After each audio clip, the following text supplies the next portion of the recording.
से भाई बहन सबसे आगे, ये राज क्या है? अरे माँ, रेस के बाद सीधे घर पे आ जाना। स्वस्थ बच्चों का राज है सेहतमंद माँ। प्रसव के बाद माँ के शरीर को वक्त चाहिए। बच्चों के बीच रखे कम से कम 3 साल का अंतर। खुशी का मंत्र रखना याद, दूसरा बच्चा 3 साल बाद। अधिक जानकारी के लिए नजदीकी स्वास्थ्य केंद्र से संपर्क करें।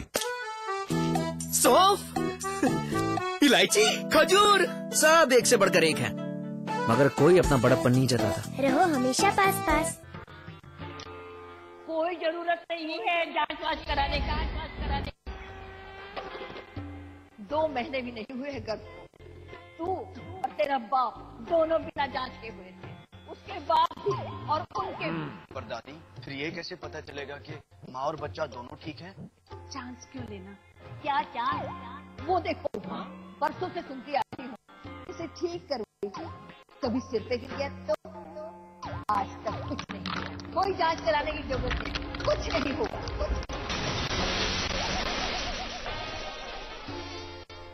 बहू, जांच करा ले। प्रसव के पहले माँ की कम से कम 4 बार जांच अवश्य कराएं। ये सेवाएं बिल्कुल मुफ्त है। चांस क्यों लेना है, चांस क्यों लेना। मैंने छत की भी मरम्मत करवा दी, आखिर चांस क्यों लेना? आज ली क्या? इंटरेस्टिंगली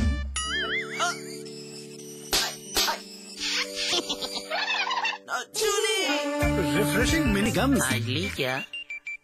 माँ और नवजात शिशु के स्वास्थ्य की सुरक्षा प्रसव पूर्व, प्रसव दौरान और प्रसव उपरांत करते हम रक्षा। प्रसव पूर्व से प्रसव होने तक निरंतर निःशुल्क पंजीकरण, निःशुल्क दवाइयाँ, जांच, आहार, रक्त, टीकाकरण, परिवहन व ऑपरेशन की सुविधा पाएं। प्रसव उपरांत जच्चा बच्चा को घर तक छोड़ने की निःशुल्क व्यवस्था, 1 माह तक के बीमार शिशु का निःशुल्क उपचार। गर्भवती माँ और नवजात शिशुओं के अच्छे स्वास्थ्य के लिए समर्पित ये कार्यक्रम न केवल सुरक्षित प्रसव का आश्वासन देता है, बल्कि नवजात शिशु मृत्यु दर को भी कम करने को आशान्वित करता है। इस कार्य में आशा बहन प्रसव पूर्व से प्रसव उपरांत तक निरंतर सहयोग करती हैं। आशा बहन से संपर्क कर प्रसूता को स्वास्थ्य केंद्र लाएं और उत्तराखंड का भविष्य निरोगी बनाएं। केंद्र सरकार के पूर्ण सहयोग से उत्तराखंड राज्य सरकार द्वारा जनहित में क्रियान्वित जननी शिशु सुरक्षा कार्यक्रम, जननी और नवजात शिशु का सुरक्षा कवच। मजबूत इरादे, संकल्प महान, उत्तराखंड की नई पहचान।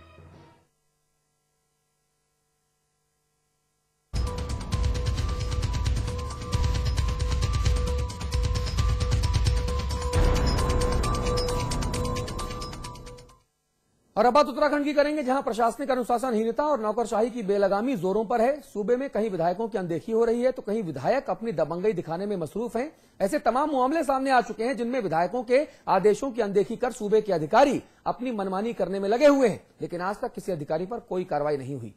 दूसरी तरफ कई ऐसे माननीय विधायक भी हैं जो दबंगई दिखाने से बाज नहीं आ रहे। अब ऐसे में सूबे के विकास की गाड़ी आगे बढ़े तो बढ़े कैसे? इस मुद्दे पर बातचीत करेंगे। अमिताभ अग्निहोत्री जी हमारे साथ हैं। इसके अलावा हम देहरादून चलेंगे। हमारे साथ हमारे रेजिडेंट एडिटर अभिकल थपलियाल साहब हैं, सुरेश जोशी जी हैं, आप वरिष्ठ नेता बीजेपी हैं, सुरेंद्र अग्रवाल साहब हैं, आप प्रदेश प्रवक्ता कांग्रेस पार्टी के हैं। आप सभी का बहुत बहुत स्वागत है। आप सभी से हम इस मुद्दे पर एक एक करके बातचीत करेंगे। तो इसे विडंबना ही कहेंगे कि उत्तराखंड के विधायकों को अपने सम्मान की लड़ाई लड़नी पड़ रही है। सूबे में तीसरी सरकार बनने के बाद भी ज्यादातर विधायक यहां के नौकरशाहों से परेशान है।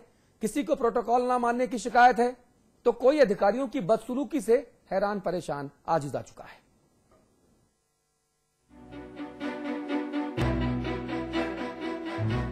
उत्तराखंड में नौकरशाहों की बेलगामी के किस्से अब आम हो चले हैं। मानो अब अधिकारियों को विधायकों की परवाह ही नहीं। विधानसभा में विधानसभा अध्यक्ष और मुख्यमंत्री बहुगुणा साहब ने प्रोटोकॉल का सम्मान करने के निर्देश तो दे दिए, लेकिन हालात सुधरने के बजाय और बिगड़ते जा रहे हैं। अधिकारियों ने विधायकों का सम्मान ताक पर रख दिया है और पिछले दिनों जो कुछ विधायकों के साथ हुआ वो तो वाकई इस संसदीय पद को शर्मसार कर देने वाला था। पौड़ी के विधायक सुंदरलाल मंद्रवाल, पैसे देकर सरकारी गेस्ट हाउस बुक करवाया, गेस्ट हाउस पहुंचने पर वापस लौटा दिया गया क्योंकि डीएम के आदेश पर गेस्ट हाउस डीएम के रिश्तेदार को दे दिया गया था। दूसरा वाकया, कपकोट के विधायक ललित फरसवाण एसडीएम कार्यालय के बाहर धरने पर बैठे।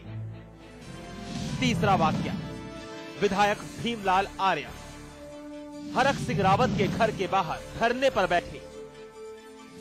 13 दिन बाद भी जिला प्रशासन ने नहीं ली सुध। चौथा वाकया, रानीखेत में नेवी अध्यक्ष का सम्मान समारोह।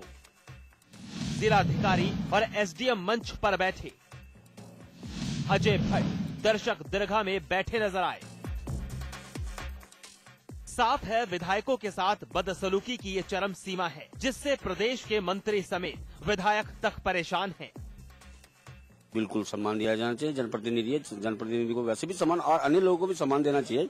जनप्रतिनिधि तो जनप्रतिनिधि होता है, लेकिन माननीय विधायकों को या मंत्री को सम्मान देना बहुत ही आवश्यक है। मैंने विधानसभा में प्रश्न तो लगाया है मान्यवर, और प्रश्न लगाने के बावजूद भी ये स्थिति है। चौराहों पे देख लो आप, पुलिस वाले जो हमारे ट्रैफिक पुलिस लगे हैं, विधायक की गाड़ी गुजर रही है, वो मुंह पीछा कर देते हैं, मुंह मोड़ लेते हैं। हालांकि ऐसा नहीं है कि सभी विधायक बेचारे ही हैं। पहली बार विधानसभा पहुंचे रुड़की के कांग्रेस विधायक प्रदीप बत्रा की दबंगई का आलम यह है कि इन्होंने सिंचाई विभाग की कोठी पर कब्जा कर लिया और कहते रहे कि उन्हें कोठी आवंटित की गई है, लेकिन सिंचाई विभाग ने साफ कर दिया कि उन्हें कोठी आवंटित नहीं हुई है, लेकिन ये अपवाद मात्र है। विधायकों के प्रोटोकॉल को लेकर खुद प्रदेश के विधानसभा अध्यक्ष ने चिंता जताते हुए मुख्यमंत्री से इसकी शिकायत की, जिस पर मुख्यमंत्री ने साफ कर दिया कि नौकरशाहों को जनप्रतिनिधियों का सम्मान करना ही होगा। मेरा ये मानना है कि निश्चित रूप से प्रदेश के हित में जो हमारी माननीय सदस्य हैं, उनके प्रोटोकॉल के आधार पर उनका सम्मान होना चाहिए। विधायक जो होते हैं जनप्रतिनिधि हैं, उनका सम्मान करना बहुत जरूरी है। और मैं उम्मीद करूंगा कि जो भी अधिकारी हैं, चाहे जिले लेवल के हों चाहे प्रदेश लेवल पे हों, जो हमारे विधायक हैं उनको पूरा सम्मान दे। जाहिर है कि जब जनता के प्रतिनिधियों का ही सम्मान नहीं होगा तो भला सूबे की जनता के हितों की बात कौन करेगा, क्योंकि ये जन प्रतिनिधि ही तो उनकी आवाज उठाते हैं। उत्तराखंड के नौकरशाह बेलगाम व नाफरमान हैं, इसलिए उनको विधायकों के प्रोटोकॉल की जरा भी चिंता नहीं है। आए दिन विधायकों के साथ बदसलूकी जारी है, वो भी ऐसे समय पर जब प्रदेश के मुख्यमंत्री व विधानसभा अध्यक्ष ने अधिकारियों की कार्यप्रणाली पर सवाल खड़े किए हों। अब देखने वाली बात ये होगी कि कब तक अधिकारियों की ये बेलगामी जारी रहती है। कैमरामैन पवन के साथ मैं पंकज पवार, देहरादून, समाचार प्लस। जी, तो नक्चढ़े नौकरशाह हो गए हैं। सुरेश जोशी जी, ये गजब चीज है। उत्तराखंड, नमस्कार भाई साहब। नमस्कार भैया, ये बताइए क्या उत्तराखंड इन तमाम अव्यवस्थाओं के लिए, कुशासन के लिए, कुव्यवस्था के लिए अभिशप्त है क्या?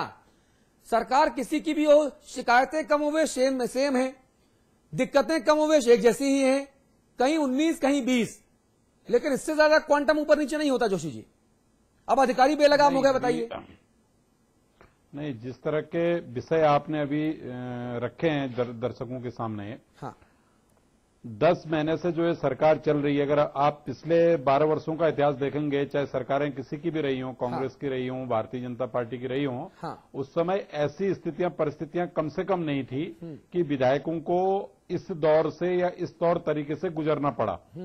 और आज इस 10 महीने की सरकार में कहीं न कहीं ये साबित हो रहा है कि भाई नौकरशाही पे दिन प्रतिदिन निरंकुशता बढ़ती जा रही है। क्योंकि किसी भी स्तर पर आप देखेंगे तो आज जो उत्तराखंड का जो अधिकारी वर्ग है, और अधिकारी वर्ग में भी हम ये नहीं कह सकते कि संपूर्ण अधिकारी वर्ग, कुछ जो जैसे आपने अभी शब्द का प्रयोग किया नकचढ़े नौकरशाह, तो इस प्रदेश के अंदर कुछ नकचढ़े नौकरशाह ऐसे हैं कि जो इस प्रदेश को अपनी जाकीर समझ बैठे हैं। ठीक बात है। उनको ये लगता है कि भाई प्रदेश जो है हमारी कृपा से चल रहा है, और वो ये भी भूल गए हैं कि हिंदुस्तान के संविधान में, हिंदुस्तान की संवैधानिक जो व्यवस्था है, उसमें जो चुना हुआ प्रतिनिधि होता है उसकी क्या वैल्यू होनी चाहिए, और चुने हुए प्रतिनिधि को किस तरह से आदर सम्मान देना चाहिए, उसको कौन सा प्रोटोकॉल मिलना चाहिए। उनको ये लगता है कि भाई हमने जो डिग्री प्राप्त की है, उस डिग्री के अंदर जो है ये राजनीतिक दल के या राजनीति करने वाले या जनप्रतिनिधि आते हैं। ये क्योंकि ये एक जिले की स्थिति नहीं है, संपूर्ण जब हम प्रदेश का दौरा करते हैं। जोशी जी, मैं आपको माफी के साथ बीच में रोक रहा हूं। जब मैं छात्र जीवन में था तो हमने कहीं पे पढ़ा था कि respect command not demand. Yes, आपको रिस्पेक्ट को कमांड करना होता है। अगर विधायकों का, मंत्रियों का रुतबा, उनकी ठसक, उनकी हनक, मैं पॉजिटिव मैनर में बोल रहा हूं, अगर उनके तौर तरीके ईमानदारी भरे हों, इज्जत खुद मिलती है। इज्जत कभी किसी से गुजारिश करके, चिरौरी करके हासिल नहीं की जा सकती। तो मैं ये नहीं कह रहा कि अधिकारी सब बहुत दूध के धुले, ये नहीं कह रहा मैं ये कह रहा हूं कि ताली एक हाथ से नहीं बजती, कहीं ना कहीं कुछ ना कुछ तो कमी पेशी इस तरफ से भी हुई होगी। नहीं, आज स्थितियां ये हैं कि आपसे मैं एक निवेदन कर रहा हूं कि आप जो है उत्तराखंड के अधिकारियों के टेलीफोन नंबर ले लीजिए और आप एक नहीं 10 नंबरों से उत्तराखंड के टॉप 10 ब्यूरोक्रेट्स को टेलीफोन करिए। कोई भी टेलीफोन आपका नहीं उठाएगा। एक बार में नहीं, 3-3, 4-4 बार भी आप कॉल करेंगे, चाहे वो विधायक हो, चाहे वो मंत्री हो। इवन अगर मुख्यमंत्री जी के भी टेलीफोन उन पर फीड नहीं होंगे, मुख्यमंत्री किसी अननोन नंबर से फोन करते हैं तो उत्तराखंड का ब्यूरोक्रेट टेलीफोन नहीं उठाता है। तो सवाल यह है कि मुख्यमंत्री जी ने बन गई है। तो सवाल यह है जोशी जी कि मुख्यमंत्री जी ने क्या कभी ये ट्राई किया, आपका आइडिया कि साहब चलो लैंडलाइन नंबर से एक बार अननोन नंबर से फोन करें और अधिकारी फोन ना उठाए तो तुरंत उसके खिलाफ कार्रवाई करें कि आप जनता की सेवा में हैं, ये ड्यूटी आवर्स हैं, आपने फोन काहे नहीं उठाया और चलिए कार्रवाई चलिए। अग्रवाल साहब ऐसा होना चाहिए कि नहीं होना चाहिए? अतुल जी एक मिनट, सुरेश जी मैं तो एक छोटा सा निवेदन कर रहा हूं। हाँ बोलिए बोलिए जोशी जी, बोलिए प्लीज। नहीं, मैं ये निवेदन कर रहा था, आज प्रदेश की स्थिति है जो मेरे संज्ञान में है, क्योंकि मैं भी मीडिया के माध्यम से या पॉलिटिकल उससे, सामाजिक उससे बहुत एक्टिव उस पर रहता हूं। मुझे नहीं लगता है कि माननीय मुख्यमंत्री जी ने अभी तक जिला स्तरीय अधिकारियों की भी कोई ढंग से बैठक बुलाई हो और जिसमें दिशा निर्देश दिए गए हों कि भाई किस तरह से जो है कि प्रदेश के अंदर डेवलपमेंट को आगे बढ़ाना है, किस तरह से जो है कि इंटेलेक्चुअल पर्सन से बात करनी है, अग्रवाल साहब पत्रकारों के साथ बिहेव करना है। जाने से पहले एक इंटरव्यू अग्रवाल साहब, कारण जो है, अरे अग्रवाल साहब एक मिनट, एक ऐसा ही छोटा सूबा है, पहाड़ी नहीं मैदानी है, हरियाणा। वहां एक मुख्यमंत्री हुए, अब तो रहे नहीं, बंसीलाल जी। बंसीलाल जी का एक देखा सुना किस्सा बता रहा हूं सुरेश जोशी जी के लिए और सुरेंद्र अग्रवाल जी के लिए। उन्होंने अधिकारियों से कहा था कि रात में 1 बजे से 3 बजे तक टेलीफोन पर रहिएगा और 1 से 3 तक ही मैं जो कुछ दिन भर में देखूंगा, सुनूंगा, वो बताऊंगा कि कल क्या करना है तुमको, और वो काम मेरे ऑफिस में रिपोर्ट हो जाना चाहिए। पूरे हरियाणा का अधिकारी, कलेक्टर से कप्तान से और चीफ सेक्रेटरी तक, रात में 1 बजे से 3 बजे तक, बिल्कुल तब मोबाइल नहीं था, वो काला वाला फोन बेड पर रखता था। सरकार होती है हुजूर। मैंने उत्तर प्रदेश की सरकार चलती देखी, रात में 2 बजे राजस्व सचिव एक फोन पर, 1 घंटी पर फोन उठाता है। सरकार होती है। अग्रवाल साहब जी, असल में जब से भाजपा की पिछली सरकार ने जो राजनीतिकरण करा प्रशासन का, अधिकारियों को राजनीतिकरण करने से ये बीमारी इस प्रदेश में पैदा हुई है। हाँ, निरंकारी। मुझको याद आता है कि जी ठीक है, नामधारी साहब को भी कांग्रेस ने बनाया होगा। कर दे नहीं, नामधारी जी को तो भाजपा की देन है, भाजपा के आरएसएस का जो है वो प्रमुख स्तंभ रहा है। नामधारी के हमसे ना जोड़िए नामधारी जी को। नामधारी जी तो भाजपा की और आरएसएस की खोज रही है। हाँ, नहीं ये याद दिला रहा हूं मैं आपको। नामधारी के बनाने की एक सिफारिशी चिट्ठी कांग्रेस नेता ने भी लिखी थी। जी, बड़ा नाम था, सांसद था। एक चिट्ठी कांग्रेस के नेता ने भी लिखी। मुझे नहीं लगता ये अच्छा, मुझे सुरेंद्र जी जानकारी मेरे से ज्यादा सही है, सुरेंद्र जी नहीं लगता है ये सत्य है। सुरेंद्र जी मुझे फोन करिएगा, शो के बाद मैं नाम बता दूंगा। लेकिन ऑफ द रिकॉर्ड होगा वो। चलिए, आप सबको मैं नाम बता दूंगा, हमारी जानकारी बढ़ जाएगी। मैं नाम बता दूंगा। जब प्रशासन का आप राजनीतिकरण करोगे तो ये सब अधिकारी बेलगाम होंगे। भाजपा ने पिछले अपनी सरकार के समय प्रशासन का जो राजनीतिकरण करा, उसका अंजाम हमको भी विरासत में जो बीमारी मिली है उसका भुगतना पड़ रहा है। और अधिकारियों को सही करने की जिम्मेदारी निश्चित रूप से हमारी है, हमारी सरकार की है। और मुझे पूरा विश्वास है कि अरे पहले सहयोगी नेताओं को दुरुस्त कर लीजिए। 10 महीने में आप बाबुओं को ठीक नहीं कर पाए तो सरकार क्या चलाएंगे? लोकतंत्र की महिमा है, लोकतंत्र की महिमा है, लोकतंत्र की महिमा है, और मैं उसको अंतर कलह कहता हूं। नहीं, ये उसको अंतरकलह के रूप में क्यों देखते हैं? हमारी जीवंत पार्टी है, जीवंत पार्टी में ये सब कुछ तो फिर अपनी भावनाओं को